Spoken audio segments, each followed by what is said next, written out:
Les doy la bienvenida a este nuevo episodio de nuestra catequesis.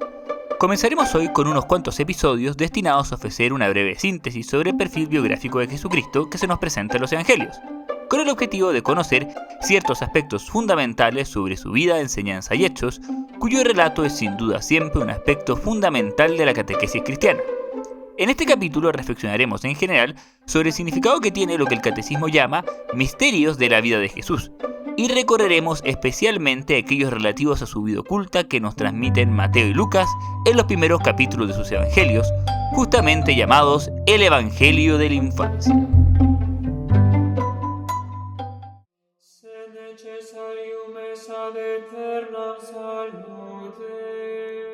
Probablemente uno de los textos del Concilio Vaticano II más citados por los últimos romanos pontífices es la declaración cristocéntrica de Gaudium et Spes 22, en la que se reivindica la raíz más profunda de un auténtico humanismo de inspiración cristiana. En este párrafo declararon los padres conciliares que, en realidad, el misterio del hombre solo se esclarece en el misterio del Verbo encarnado, porque Adán, el primer hombre, era figura del que había de venir, es decir, Cristo nuestro Señor, Cristo el nuevo Adán. En la misma revelación del misterio del Padre, manifiesta plenamente el hombre al propio hombre y le descubre la sublimidad de su vocación. Nada extraño, pues, que todas las verdades hasta aquí expuestas encuentren en Cristo su fuente y su corona. El que es imagen de Dios invisible es también el hombre perfecto, que ha devuelto a la descendencia de Adán la semejanza divina, deformada por el primer pecado. En él, la naturaleza humana, asumida, no absorbida, ha sido elevada también en nosotros a dignidad sin igual.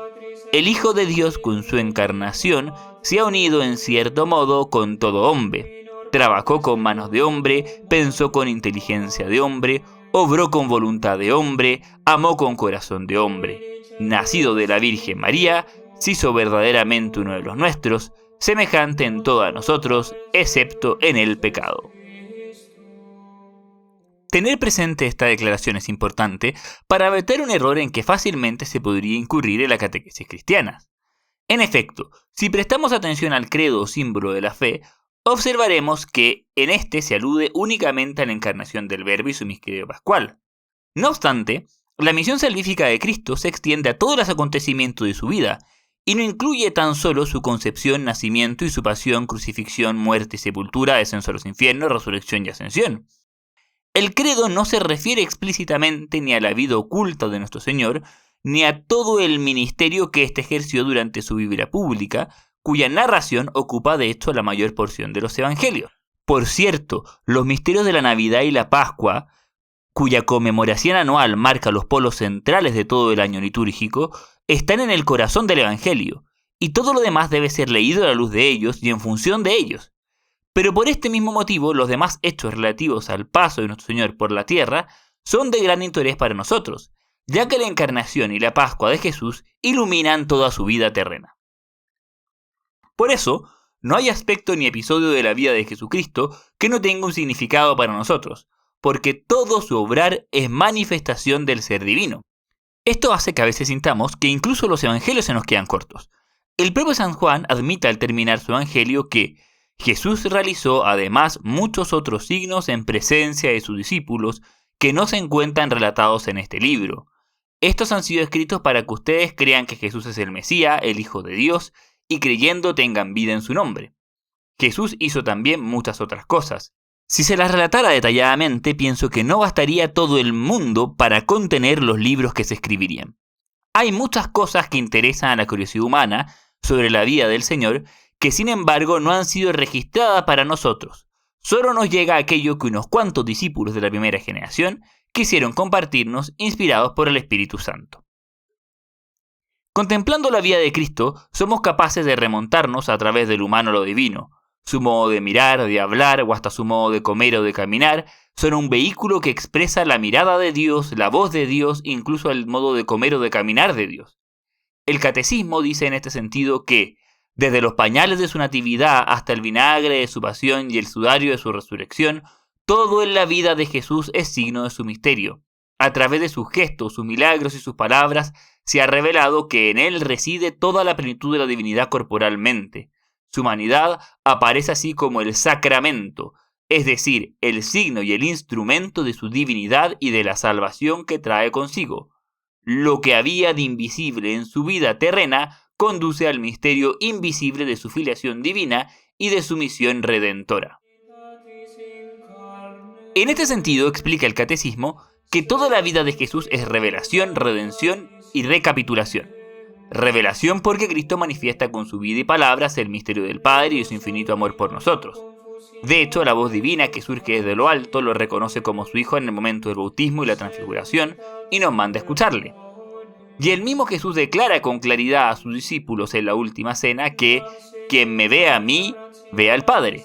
Pero también redención, ya que nos libera del pecado, no solo con la sangre derramada de la cruz, sino también al asumir la condición humana y a bajarse, haciéndose pobre por nosotros, al someterse en todo a la ley y ser obediente hasta la muerte, al purificarnos con su palabra, al curarnos de nuestras enfermedades y expulsar a los demonios con autoridad, asumiendo sobre sí todas nuestras flaquezas, al resucitar gloriosamente después de haberse entregado en la cruz por nuestra salvación.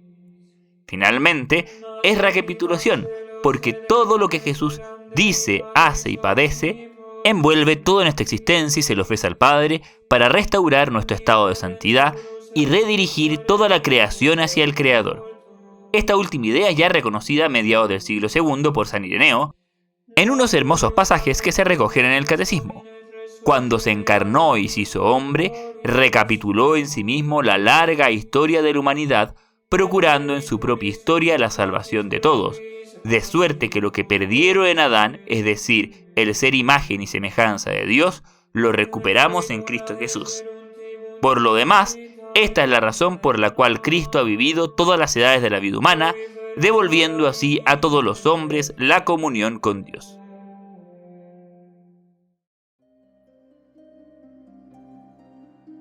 En capítulos anteriores hemos hablado con ya bastante detalle de la encarnación del Verbo, que tiene lugar en el momento de la Anunciación, es decir, cuando el ángel Gabriel es enviado a la Virgen María para invitarla a colaborar con el designio de Dios.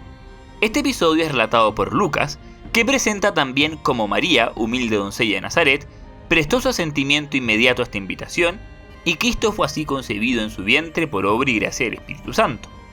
Mateo, por su parte, completa este relato informándonos de la aparición del ángel en sueños a San José, quien aprende así lo que ha ocurrido con María y es disuadido de repudiarla secretamente, sino que por el contrario la recibe en su casa y hace las veces de padre imponiendo al niño el nombre de Jesús. Ahora bien, ya se mencionó antes que ambos evangelistas ponen esta concepción del Verbo en el contexto más amplio del devenir de las generaciones humanas, insertándolo dentro de respectivas genealogías.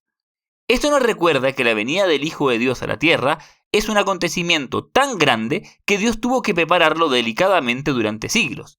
Especialmente todo lo que se refiere a la antigua alianza que Yahvé selló con Israel, con todos sus ritos simbólicos, prácticas sacrificiales y figuras proféticas, converge hacia la persona de Cristo. La venida del Mesías no fue una improvisación de último minuto por parte de Dios, y su preparación está particularmente recogida en el Antiguo Testamento. Pero incluso se puede leer en todo el desarrollo de la cultura e historia del mundo pagano una búsqueda aún confusa que manifestaba esta espera de la venida del Redentor. En los relatos de la infancia de Jesús que nos transmite San Lucas, se entrecruzan los acontecimientos de la concepción y nacimiento de Jesucristo con los que rodean la concepción y nacimiento de San Juan Bautista, que es presentado como pariente de Jesús e hijo de los ancianos Zacarías y Isabel, cuya esterilidad es anulada mediante la promesa de que concebirá en su vejez. San Juan Bautista aparece en todos los evangelistas como el precursor del Mesías. Juan fue, en cierto sentido, el último profeta, que predicaba el advenimiento inminente del Señor y preparaba su venida llamando a la conversión y practicando el bautismo para el perdón de los pecados. Por ejemplo, San Marcos da inicio a su evangelio introduciendo precisamente esta figura en los siguientes términos. Como está escrito en el libro del profeta Isaías, mira, yo envío a mi mensajero delante de ti para prepararte el camino. Una voz grita en el desierto, preparen el camino del Señor, allanen sus senderos. Así se presentó Juan el Bautista en el desierto, proclamando un bautismo de conversión para el perdón de los pecados. Toda la gente de Judea y todos los habitantes de Jerusalén acudían a él y se hacían bautizar en las aguas del Jordán, confesando sus pecados. Juan estaba vestido con una piel de camello y un cinturón de cuero, y se alimentaba con langostas y miel silvestre. Y predicaba diciendo: detrás de mí vendrá el que es más poderoso que yo, y yo ni siquiera soy digno de ponerme a sus pies para desatar la correa de sus sandalias. Yo los he bautizado a ustedes con agua, pero él los bautizará con el Espíritu Santo. San Lucas describe que ya desde el seno materno San Juan salta de gozo en el vientre de su madre, haciendo así saber a Santa Isabel que María, que ha venido a verla, lleva en su seno el anhelado Mesías. Este encuentro entre María e Isabel que relata Lucas es en el fondo también el encuentro entre las dos alianzas, en el cual queda de manifiesto la superioridad de la nueva que da cumplimiento a lo que se había prometido de la antigua. Juan precedió a Cristo, y al encontrarse con él junto al Jordán, testificó que era el Cordero de Dios que quita el pecado del mundo. Su testimonio se perfecciona con la entrega de la propia vida en martirio, con la cual anticipa también la inminente pasión del Verbo y las persecuciones que deberán sufrir quienes lo sigan. Esta espera del Mesías, que se extendió por siglos, expresa una actitud que debe ser periódicamente renovada en todos los fieles. Por eso, todos los años la Iglesia nos invita a actualizar la expectativa del Salvador y su venida durante el tiempo de Adviento, que precede a la celebración de la Navidad. Esta participación en la larga espera que precedió a la primera venida es también renovación del deseo ardiente de que tenga lugar su regreso y segunda venida al fin de los tiempos, repitiendo incesantemente estas palabras finales del Apocalipsis. El Espíritu y la esposa dicen: ven, y el que escucha debe decir: ven, que venga el que tiene sed y el que quiera, que beba gratuitamente del agua de la vida.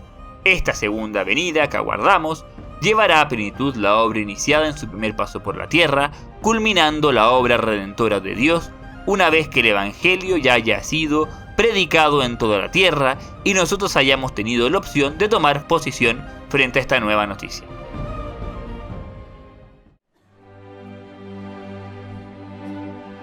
Lucas nos cuenta también que Jesucristo nació en la humildad de un establo en Belén, una pequeña aldea de la que fue originario David y que los profetas habían señalado como lugar de origen para el Mesías. En breves palabras, el evangelista explica que, en aquella época, apareció un decreto del emperador Augusto ordenando que se realizara un censo en todo el mundo. Este primer censo tuvo lugar cuando Quirino gobernaba la Siria, y cada uno iba a inscribirse a su ciudad de origen. José, que pertenecía a la familia de David, salió de Nazaret, ciudad de Galilea, y se dirigió a Belén de Judea, la ciudad de David, para inscribirse con María, su esposa, que estaba embarazada. Mientras se encontraba en Belén, le llegó el tiempo de ser madre, y María dio a luz a su hijo primogénito, lo envolvió en pañales y lo acostó en un pesebre, porque no había lugar para ellos en el albergue. Los hombres de su tiempo desconocieron la dignidad de este niño, a tal punto que nadie fue capaz de hacerle un hueco en su posada a María Santísima cuando estaba a punto de parir. La pobreza que rodea este nacimiento pone especialmente de manifiesto cómo al hacerse hombre Dios estaba humillándose, escogiendo ser un niño pequeño cuya gloria solo le es revelada a unos pobres pastores que son bendecidos con la especial invitación de unos ángeles que irrumpen en la noche para contarles lo ocurrido e instarlos a que acudan al pesebre para alabar al recién nacido. Pero no solamente estos hombres pobres del pueblo hebreo llegaron a adorar al niño. Mateo menciona también a unos magos venidos de Oriente. Si bien es tradicional presentarlos como reyes, la palabra específica que usa el evangelista se refiere concretamente a sabios de la antigua Persia pertenecientes al sacerdocio del zoroastrismo. La liturgia celebra este episodio en una fiesta llamada de la Epifanía o manifestación de Jesús, que es reconocido por los magos como Mesías de Israel, Hijo de Dios y Salvador del mundo. Los magos representan a todas las religiones paganas de los pueblos vecinos a Israel que algún día acogerían la buena nueva de la salvación ofrecida por Jesucristo. Ellos ven en este rey de los judíos que nació en Belén la luz de una estrella que marca quién fue destinado por Dios para gobernar a todas las naciones. Mediante su fe, los magos vuelven su mirada hacia los judíos y descubren al Mesías universal que Dios prometió en el Antiguo Testamento, y de esta manera adquieren la auténtica dignidad de participar en esa promesa que les fue hecha al pueblo escogido. La Epifanía muestra, como explica San León Magno, que la multitud de los gentiles entra en la familia de los patriarcas. Al ver a Jesús recién nacido en Belén, se nos invita también a contemplar esa necesidad que todos tenemos de abajarnos y hacernos pequeños para poder entrar en el reino. Jesucristo enseñaría más adelante a los apóstoles que debían ser como niños, y que para recibir el don de la filiación divina es incluso necesario un verdadero renacer de lo alto. De este modo, cuando participamos de la humildad del establo, Jesús puede también nacer en nosotros para que participemos en su vida infinita. La Sagrada Familia manifiesta también esta disposición humilde de la que hablamos mediante su piadosa observancia de la ley mosaica en todos los ritos relacionados con el nacimiento. Lejos de rechazar la antigua alianza, María y José se someten fielmente a lo dispuesto de la ley. Así, Lucas nos menciona que 8 días después llegó el tiempo de circuncidar al niño y se le puso el nombre de Jesús, nombre que le había sido dado por el ángel antes de su concepción. Cuando llegó el día fijado por la ley de Moisés para la purificación, llevaron al niño a Jerusalén para presentarlo al Señor, como está escrito en la ley. Todo varón primogénito será consagrado al Señor. También debían ofrecer un sacrificio, un par de tórtolas o de pichones de paloma, como ordena la ley del Señor. La circuncisión era el rito por el cual se pasaba a formar parte del pueblo de Israel, y significa la inserción de Cristo en el linaje de Abraham. Era el rito de iniciación propio del judaísmo, que en la nueva alianza será sustituido por el bautismo. Al recibir este rito, Cristo pasaba a participar del culto que todo Israel, como nación sacerdotal consagrada a Dios en virtud de la alianza, rendía a Yahvé. María, además, acudió al templo para purificarse, de acuerdo con lo que prescribía la ley para toda mujer que alumbrara a su primogénito, aun cuando el carácter virginal de su concepción y parto hicieran que dicha disposición no fuera estrictamente aplicable a ella. Acompañado con el rito de la purificación, está el de la presentación del niño primogénito y la entrega del sacrificio de rescate, que en este caso consta solo de 2 tórtolas, puesto que son una familia pobre. María y José cumplen con el rito en los mismos términos que cualquier matrimonio de judíos piadosos, pasando desapercibidos para todos, menos para 2 ancianos, Simeón y Ana. En estos ancianos piadosos está contenido todo Israel que viene al encuentro del Mesías. Lucas relata que Simeón tomó al niño en brazos y pronunció sobre él una profecía solemne.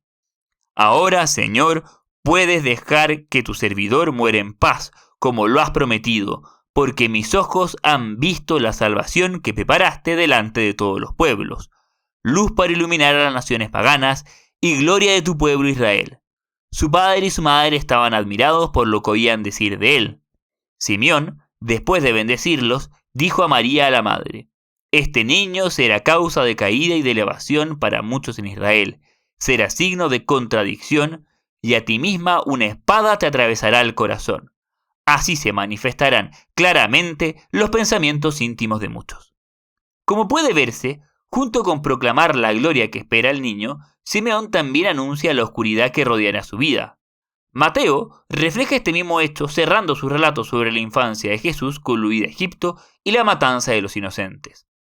Después de la partida de los magos, el ángel del Señor se apareció en sueños a José y le dijo: Levántate, toma al niño y a su madre, huye a Egipto y permanece allí hasta que yo te avise, porque Herodes va a buscar al niño para matarlo.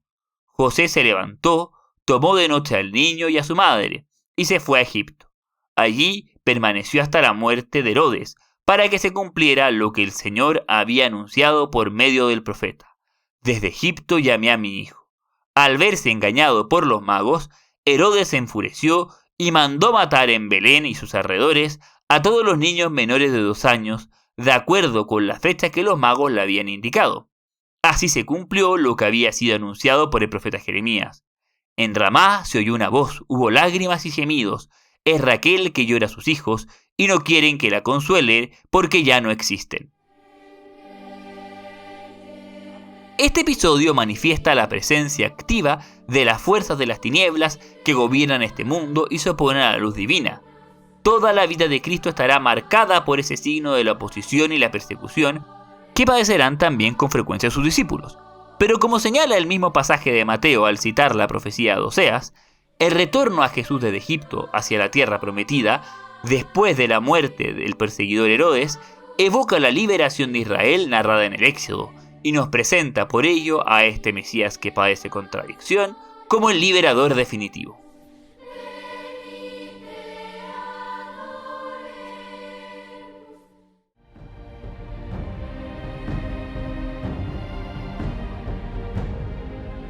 Después de muerto Herodes, Mateo nos cuenta que María y José volvieron a Nazaret con el niño, y fue ahí donde lo criaron.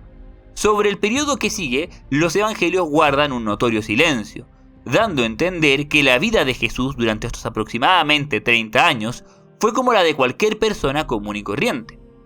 El catecismo la describe como una vida cotidiana sin aparente importancia, vida de trabajo manual, vida religiosa judía, sometida a la ley de Dios, vida en la comunidad. Solo un episodio narrado por San Lucas romperá este silencio, reportándonos un suceso que tuvo lugar cuando Jesús tenía unos 12 años, la pérdida y hallazgo del niño en el templo de Jerusalén. Sus padres iban todos los años a Jerusalén en la fiesta de la Pascua. Cuando el niño cumplió 12 años, subieron como de costumbre, y acabada la fiesta, María y José regresaron.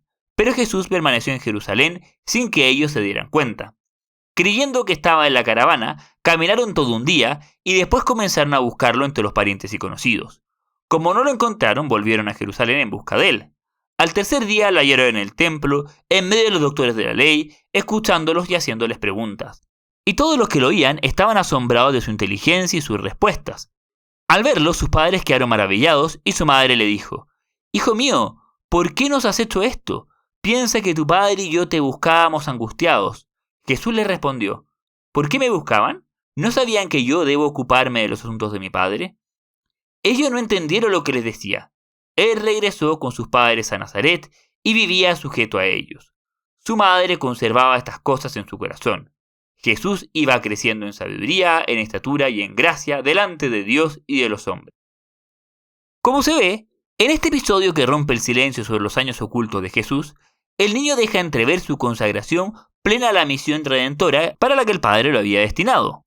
Que los padres se manifiesten desconcertados ante el suceso muestra cómo este no es representativo de una actitud habitual en el niño Jesús, de que más bien dice el evangelista que estaba en general sujeto a sus padres, a quienes obedecía sin transgredir sus deberes familiares ni los sus sociales.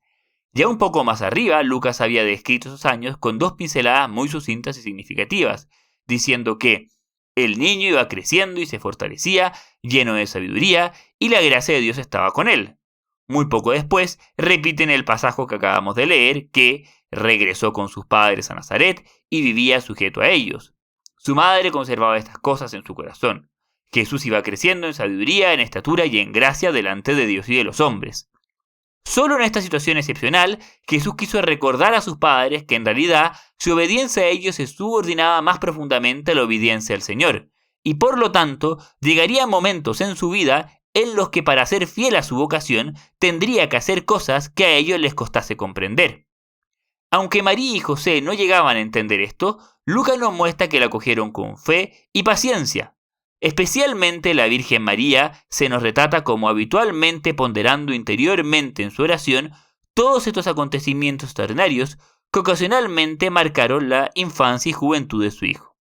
No solo al finalizar el relato que acabamos de leer, sino también unas pocas líneas atrás, al cerrar su relato sobre la oración de los pastores, Lucas nos dice que, mientras tanto, María conservaba estas cosas y las meditaba en su corazón, dando cuenta de esa profunda vida de fe con la que Nuestra Señora maduró lentamente los acontecimientos relativos a su hijo.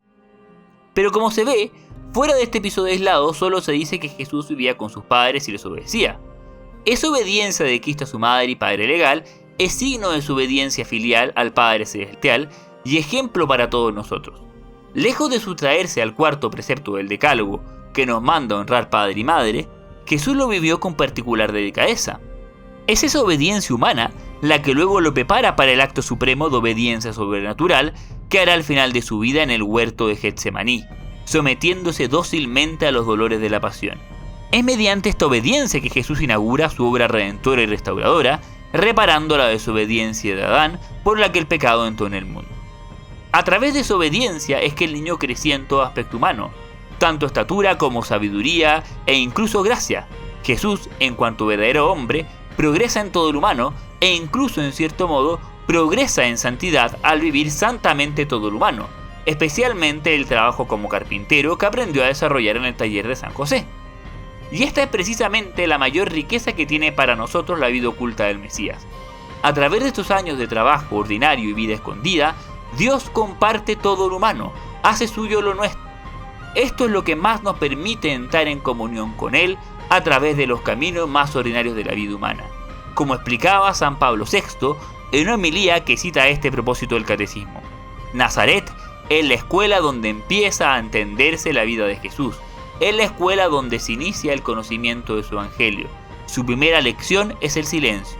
¿Cómo desearíamos que se renovara y fortaleciera en nosotros el amor al silencio, este admirable e indispensable hábito del espíritu tan necesario para nosotros?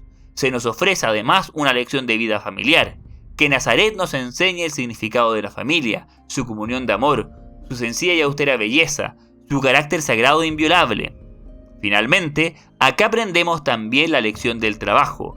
Nazaret, la casa del hijo del artesano, como deseamos comprender más en este lugar, la austera pero redentora ley del trabajo humano y exaltarla debidamente. Queremos finalmente saludar desde aquí a todos los trabajadores del mundo y señalarles al gran modelo, al hermano divino.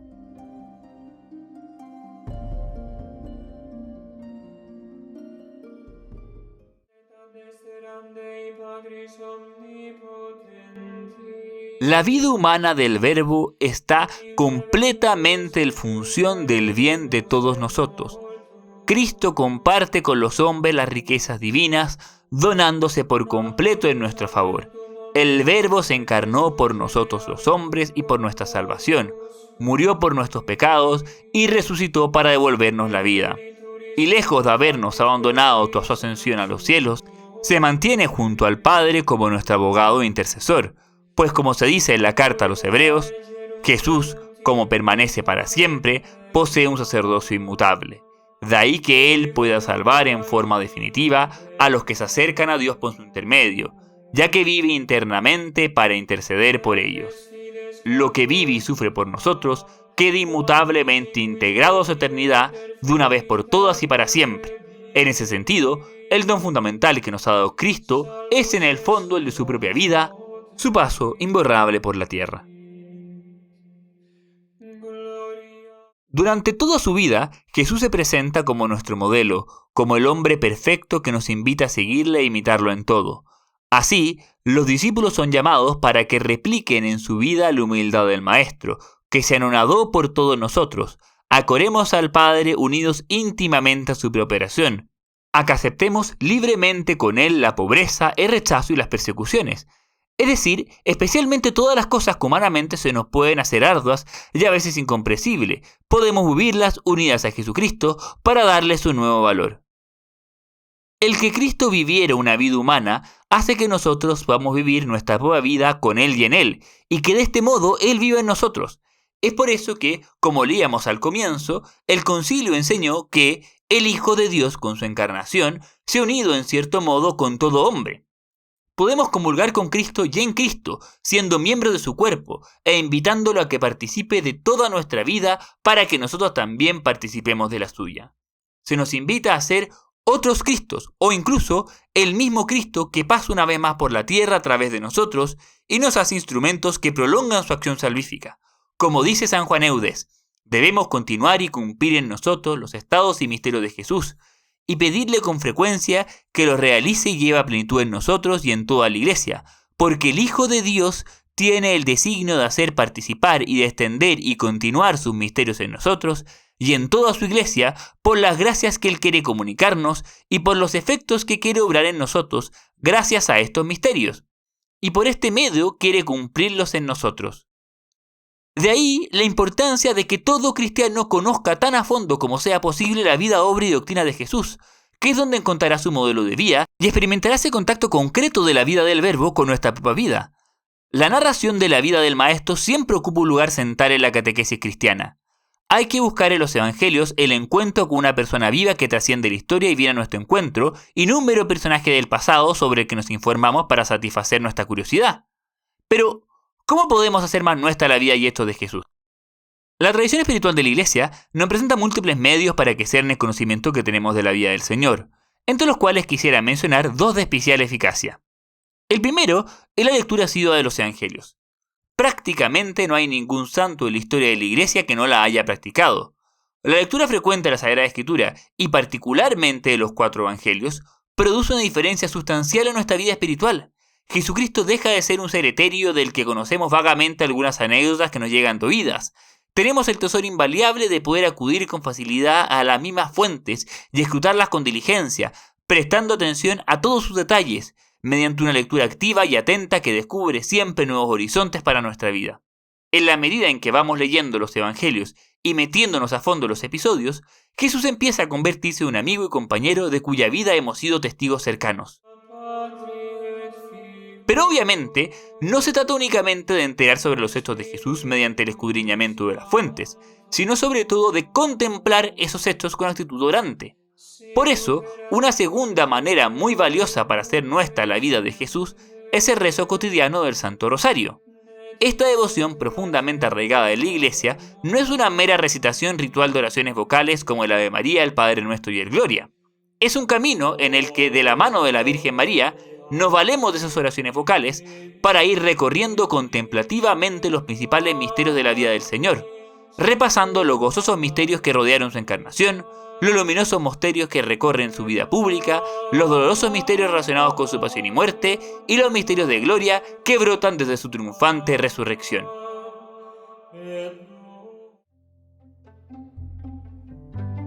Les agradezco mucho habernos acompañado en este nuevo episodio de nuestro podcast catequético.